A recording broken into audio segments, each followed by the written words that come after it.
Berceau de l'humanité, c'est bien ce que l'on m'a dit. Tu parles.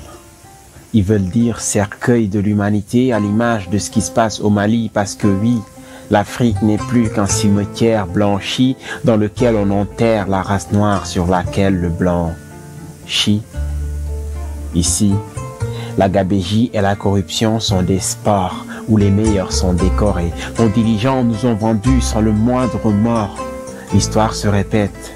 Interrogez les portes de Gorée. Aujourd'hui, l'Afrique est champion du monde du terrorisme et des guerres ethniques, un continent prisonnier de ses propres hommes politiques, des hommes et quelques femmes sans la moindre éthique, qui se prennent pour des dieux parce qu'ils sont à la tête de nos républiques, mais qu'on se réveille.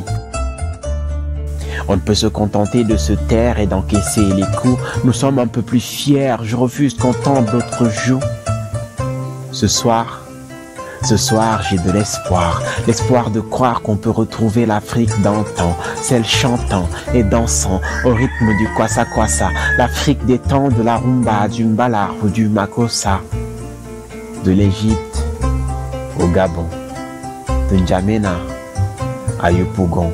Nous reverrons ces hommes et ces femmes au soleil couchant, se trémoussant au son de la kora et du balafon.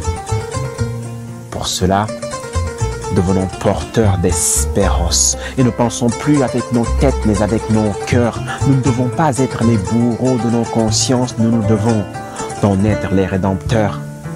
Puisons dans notre passé pour écrire un futur plus apaisé. Et si le présent sera corrigé, je pourrai chuchoter.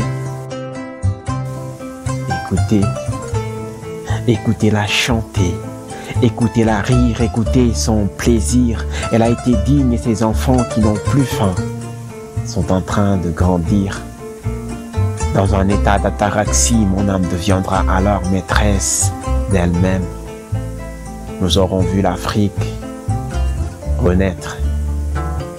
Nous aurons vu l'Afrique être